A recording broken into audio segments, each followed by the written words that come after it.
오늘 함께 나누실 하나님 말씀은 호세아 1장 1절부터 11절까지의 말씀입니다.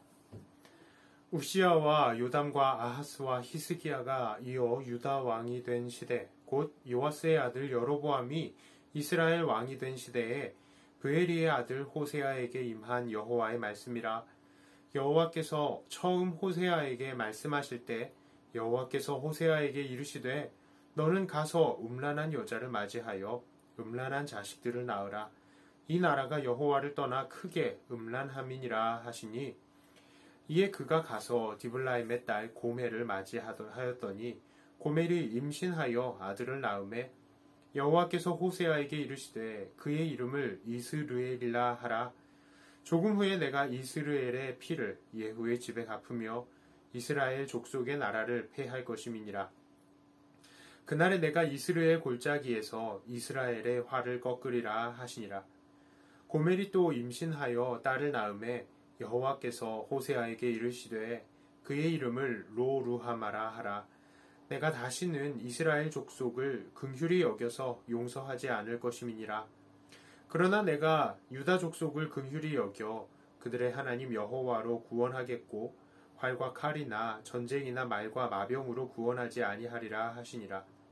고멜이 로루하마를 젖된 후에 또 임신하여 아들을 낳음에 여호와께서 이르시되 그의 이름을 로암미라 하라. 너희는 내 백성이 아니요 나는 너희 하나님이 되지 아니할 것임이니라. 그러나 이스라엘 자손의 수가 바닷가의 모래같이 되어서 헤아릴 수도 없고 셀 수도 없을 것이며, 전에 그들에게 이르기를 너희는 내 백성이 아니라 한 그곳에서 그들에게 이르기를 너희는 살아계신 하나님의 아들들이라 할 것이라. 이에 유다 자손과 이스라엘 자손이 함께 모여 한 우두머리를 세우고 그 땅에서부터 올라오리니 이스라엘의 날이 클 것이미로다. 아멘. 호세아서는 호세아의 선지 내용을 기록하고 있는 책입니다. 호세아는 북이스라엘의 선지자였고요. 그런데 1절의 말씀을 보니까 그의 활동 연대가 남왕국의 왕 히스기야의 때까지라고 말을 하고 있습니다. 이것은 주목할 만한 것입니다. 왜냐하면 북이스라엘은 히스기야 때에 망한 것이 아니라 히스기야의 아버지 아하스 때에 멸망했기 때문입니다.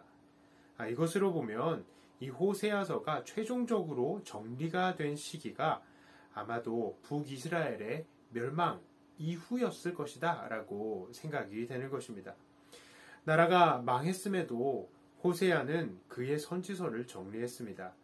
그것은 아직도 남쪽에는 하나님을 섬기는 이들이 남아 있었기 때문에 이스라엘의 그 과오를 남유다가 반복하지 않기를 바라는 마음으로 그는 이 호세아서를 기록하며 정리했을 것입니다. 호세아서의 특징은 그 초반 3장까지 호세아와 그의 아내에 대한 이야기가 나오는데요. 이것을 통해 하나님께서는 하나님과 영적인 음녀인 이스라엘의 관계를 은유하시고 있는 것입니다. 하나님께서는 호세아에게 가서 음란한 여자와 결혼하라 라고 하셨습니다. 아니, 음란한 여자라뇨. 거룩하신 하나님께서 그의 거룩하신 백성에게, 거기다가 거룩한 하나님의 말씀을 전하는 선지자에게 창녀와 결혼하라 라는 것은 도저히 이해가 가지 않는 말입니다. 하지만 선지자라는 것은 백성들에게 하나님의 뜻을 전하는 자로서 그의 모든 행동 하나하나는 사람들에게 하나님의 심정을 나타내 보여주는 것이고, 또 그것을 통해서 선지자 자신도 누구보다도 하나님의 마음을 깊이 이해하게 되는 것입니다. 여기서 하나님께서 호세아에게 음란한 여자를 아내로 맞으라 라고 한 것, 어떤 이들은 이것 때문에 하나님께 하나님, 이건 말도 안 됩니다. 거룩하신 하나님께서 음란한 아내를 맞으라고 하다니요, 이렇게 말을 할 것입니다. 그러나 바로 그들에게 하나님은 이렇게 대답하실 거예요. 그래, 너희 말 한번 잘했다. 거룩한 사람이 음란한 사람의 남편이 되는 게 말이 안 되지. 그러면 거룩한 하나님이 음란한 너희 나라와의 하나님이 되는 거, 이건 말이 되겠냐? 하나님께서는 분명히 이렇게 대답하실 것입니다. 우리가 이 호세아와 고멜의 관계를 통해서 돌아보아야 할 것이 바로 이것입니다. 고멜이 그러했던 것처럼, 이스라엘이 그러했던 것처럼 우리도 죄인이었을 때에 구원을 받았습니다. 우리도 세상에 속한 것들을 사랑하는 하나님의 입장에서 보면 더럽고 음란한 사람들이었습니다. 그럼에도 우리가 죄인이었을 때에 그리스도께서 우리를 위해서 죽으심으로 우리에게 대한 하나님의 사랑을 확증해 보이신 것입니다. 우리는 지금 호세아를 이 고멜과 결혼시키는 하나님을 이상하게 생각할 것이 아니라 고멜과 같은 죄인들을 구원하신, 고멜과 같은 우리들을 구원하신 하나님께 감사를 올려야 할 것입니다. 자, 그런데 여기서 문제는 끝나지 않습니다. 자, 이 호세아가 장가든 고멜, 이 여인은 결혼한 이후에도 음행을 끊지 않았던 것으로 보입니다. 3장 1절에서는 이렇게 말합니다. 여호와께서 내게 이르시되 이스라엘 자손이 다른 신을 섬기고 건포도 과자를 즐길지라도 여호와가 그들을 사랑하나니 너는 또 다시 가서 타인의 사랑을 받아 음녀가 된 그 여자를 사랑하라 하시기로. 그 여자의 이름이 고멜인데요. 이 고멜이라는 이름 뜻은 바로 완벽함, 완전함입니다. 그럼에도 불구하고 그녀 고멜은 그 이름을 지어준 이의 바람대로 살지 못했습니다. 그의 행실이 올바르지 못해서 그녀가 낳은 자녀들 또한 정말 호세아의 아이인지 아니면 다른 사람의 아이인지 정확히 알 수 없을 정도입니다. 고멜이 첫째 아들을 낳았습니다. 그때 하나님께서 호세아에게 나타나셔서 그 아이의 이름을 지어주셨습니다. 그 이름을 이스르엘이라 멋진 이름을 지어주셨습니다. 일반적으로 이스라엘은 사마리아와 갈릴리 지역의 산들 사이에 펼쳐져 있는 일종의 광활한 계곡, 이 평원 계곡을 가리킵니다. 자, 그 이름이 얼마나 멋진 이름입니까? 그 말의 뜻은 하나님께서 심으신다, 하나님께서 흩어 뿌리신다 라는 의미이고요. 그 말처럼 이 이스라엘의 평원은 아주 비옥해서 곡식이 참 잘 자랐던 땅이었습니다. 그런데 하나님께서는 이 좋은 이름에 아주 끔찍한 해석을 더하십니다. 1장 4절의 말씀이죠. 여호와께서 호세아에게 이르시되 그의 이름을 이스라엘이라 하라. 조금 후에 내가 이스라엘의 피를 예후의 집에 갚으며 이스라엘 족속의 나라를 폐할 것임이니라. 하나님께서는 이스라엘의 피를 예후의 집에 갚으며 북쪽 이스라엘 나라를 폐하실 것이다 라고 말씀하십니다. 우리는 성경을 통해서 이스라엘 평원에서 피가 흐른 예들을 발견할 수가 있는데요.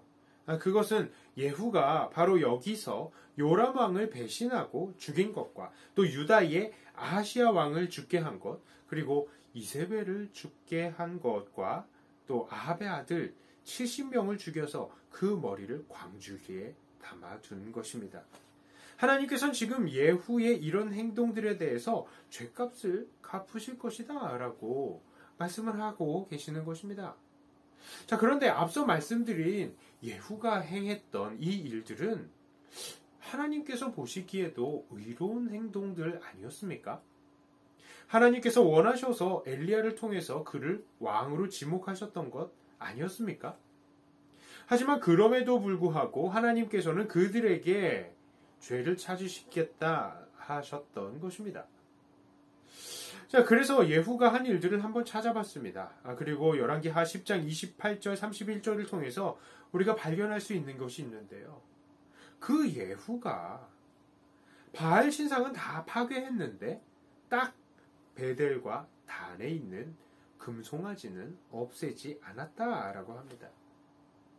또한 하나님께서 그의 순종을 칭찬하시면서 그에게 4대에 걸친 왕좌를 약속하셨음에도 불구하고 예후의 마음이 하나님을 떠나서 이방신을 섬기고 있었다라고 말을 하고 있습니다. 자, 그렇다면 우리가 생각해 볼 수 있는 것은 무엇일까요? 예후는 하나님의 일을 했습니다. 맞죠? 하나님의 일을 한 건 맞습니다. 하지만 자기의 열심과 자기의 기준으로 한 것이지 그가 한 행동이 하나님을 진정으로 사랑해서 그렇게 한 것이 아니고 또한 온전히 하나님께서 원하시는 방법에 순종한 것도 아니었다라는 것입니다. 그의 마음은 여전히 이방신에게 음행하도록 내어준 상태였다는 것이죠. 그렇기 때문에 예후의 이 이스라엘에서 피 흘림은 단순한 사륙에 그치게 된 것이고요. 하나님을 위한 피 흘림이 되지 못했던 것입니다. 그러므로 그 피값은 예후가 지는 것이 맞는 것입니다. 하나님을 위해서 했다면 이것은 하나님께서 당연히 갚아주셨을 것이 맞지만 말이죠. 자, 이렇듯 하나님께서는 호세아와 그의 아들을 통해서 북이스라엘에 경고의 메시지를 알렸던 것입니다. 자, 그런데 이스라엘은 별로 변화가 없었던 것 같아요. 그래서 하나님께서는 이제 호세아의 둘째를 통해서 이스라엘에게 경고를 하십니다. 고멜은 또 임신하여서 딸을 낳게 되었습니다. 그러자 하나님은 그 아이의 이름을 긍휼이 없는 이라는 의미의 로루하마라고 지으셨습니다. 이제 북이스라엘에게 긍휼을 베푸시지 않으시고 오히려 북이스라엘을 라이벌인 오히려 북이스라엘의 라이벌인 남유다를 지키시고 구원하시겠다. 이렇게 말씀을 하시는 겁니다. 자, 그런데 이런 호세아의 호소가 외쳐진 지 1년이나 이상 지났지만 이스라엘 백성들은 여전히 변화가 없었던 것이죠. 이 로루하마가 젖을 뗀 시기쯤 또 다시 고멜은 아들을 낳았는데 하나님께서는 그에게 내 백성이 아니다 라는 의미의 로암미라는 이름을 지어주셨습니다. 하나님의 벌은 점점 더 지금 강해지고 있는 거예요. 나라를 멸망시킨다라고 해도 말을 안 듣고 거기에 긍휼을 베풀지 않으시겠다라고 해도 말을 듣지 않으니 이제 하나님은 너희는 내 백성이 아니야 라고 말씀을 하시는 것입니다. 이것은 정말로 무서운 심판입니다. 아무리 나라가 없어도요. 아무리 그 인생이 역경과 고난 속에 있어도 그들이 하나님의 백성이라면 그래도 희망은 있는 것이죠.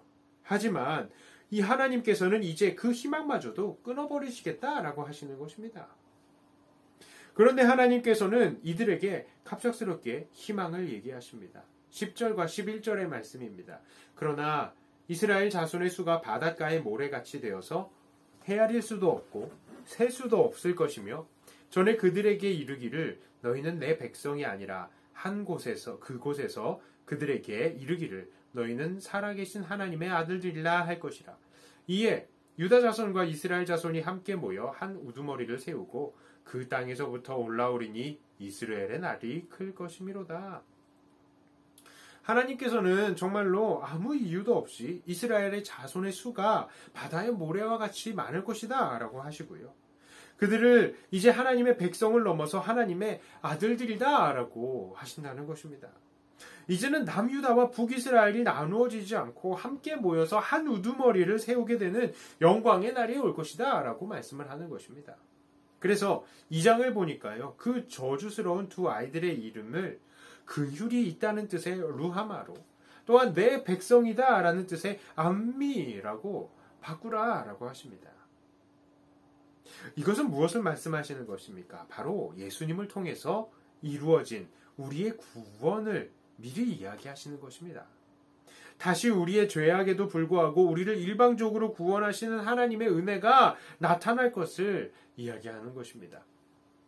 자, 우리는요, 이제 본문을 통해서 다음과 같은 사실을 발견하면서 깨닫습니다. 첫째로요, 하나님의 백성은 하나님의 백성답게 살아야 한다는 것입니다. 하나님께서는 이스라엘이 하나님의 백성답게 살지 않으니 그 아픈 마음을 보여주시기 위해서 호세아를 고멜과 결혼하게 하시고요. 그 자녀의 이름을 로암미라 같이 아주 저주스러운 이름으로 지어주신 것이죠. 어느 부모가 자녀의 이름을 이렇게 짓겠습니까? 이것은 말도 안 되는 것입니다. 바로 이것처럼 하나님께서는 하나님의 백성이 하나님의 백성답게 살지 않는 것은 말도 안 되는 것이다 라는 것을 가르치신 것입니다. 그렇습니다. 오늘 우리들은 하나님의 백성으로 부름을 받았습니다. 그러니 우리는 하나님의 백성답게 살아야 합니다. 세상에서 빛과 소금의 역할을 감당하면서 살아야 합니다. 복음 때문에 고난받을지언정 악행으로 심판받지 말아야 합니다. 우리가 하나님의 백성답지 않게 사는 것은 그야말로 말도 안 되는 일입니다. 자, 두 번째로 우리가 깨달아야 되는 것은 바로 구원은 일방적인 하나님의 은혜라는 것입니다. 하나님께서는 갑자기 어떤 이유 없이 이스라엘에게요, 그 전까지는 계속 심판을 이야기하시다가 갑자기 어떤 이유도 없이 이스라엘을 용서하시고 그 백성의 지위를 회복시킬 것이다 라고 말씀을 하셨습니다. 그 이유가 무엇입니까? 사람은 자기의 힘으로 하나님의 백성이 될 수 없기 때문입니다. 우리는 처음부터 의롭지 못한 자들이었기 때문입니다. 그렇습니다. 정말로 귀한 것은요, 공짜로 주어지는 것입니다. 우리는 숨 쉬는 공기를 돈 주고 살 수 없습니다. 생명도 돈 주고 살 수 없는 것입니다. 이 모든 것들 우리가 돈을 주고 살 수 없기 때문에 우리에게 공짜로 주어지는 것입니다. 하나님의 영원한 생명도 마찬가지입니다. 하나님의 구원하심은 우리가 돈 주고 살 수 없는 것이기 때문에 우리에게 무조건적으로 주어지는 것입니다. 그러므로 우리들은 어떻게 살아가야 하겠습니까? 우리에게 값없이 주어지는 이 구원에 감사하며 하나님의 백성답게 살기를 노력해야 할 것입니다. 오늘도 우리를 구원해 주신 하나님의 은혜, 이 은혜 받은 자답게 삶을 살아감으로 하나님께 오늘도 기쁨을 올려드리시는 사랑하는 저와 여러분들 다 되시기를 주님의 이름으로 축복합니다.